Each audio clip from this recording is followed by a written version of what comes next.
Tapos na ang paggagawa ng poso. So, yan yung mga ginamit na drum ng magpupuso.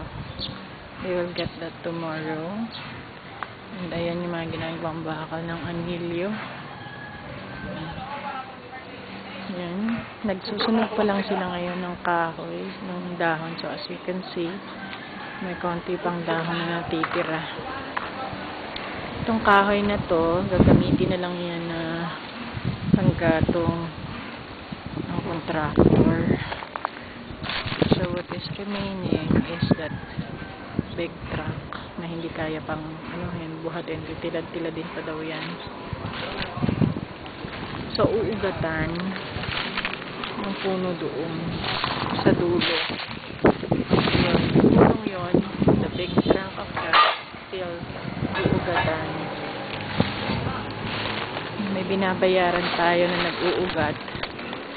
Si Manong, matanda, 250 a day. So, kanina siya nag-umpisa. Ito yung in the middle na puno. So, ayan, nag-umpisa na niyang ugatan. So, kasi yan, tomorrow mag-start na daw kasi silang maghukay. Napasa ko na ang building permit. So, mag-umpisa na silang maghukay tomorrow. And, ayan, this is where they are burning. They do it at night para walang reklamo sa umaga. So, yan ang mga susunugin pa nila, yung mga dahon na yun mamayang gabi. So, yung nandoon, yung nasa dulong-dulo doon, yung nagagawin din nilang panggatong. Nakikita mo yun, yung trunk na yun. Yan yung uugatan pa ni Manong. So, yung punong yan, yan ang uugatan pa ni Manong. Ito yung ginagamit ko ng comfort room. So, hindi pa rin yan yung puno ng langka. Hindi pa napuputol.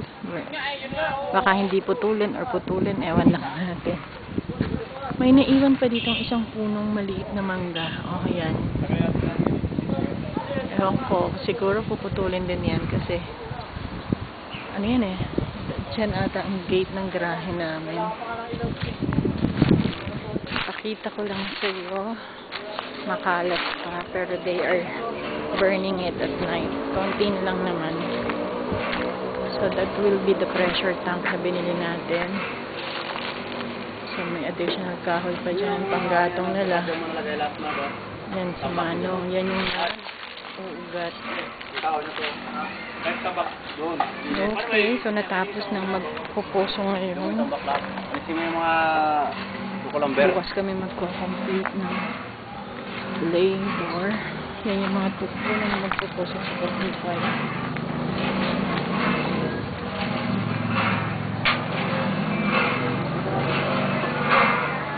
So, eto na yung cattle pump.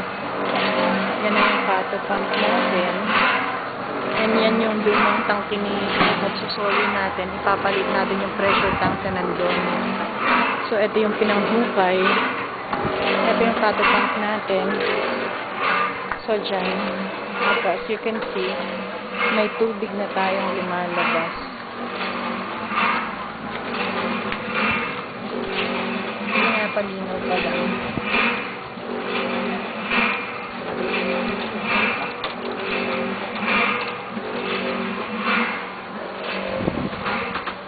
So, dyan yung barracks nila.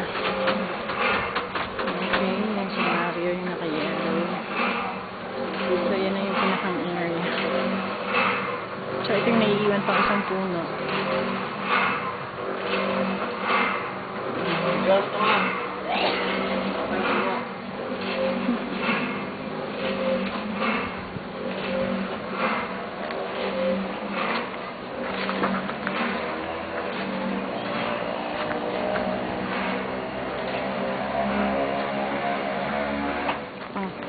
Gatong nakahoy nila. Yung mga bakal na gagawin sa biga.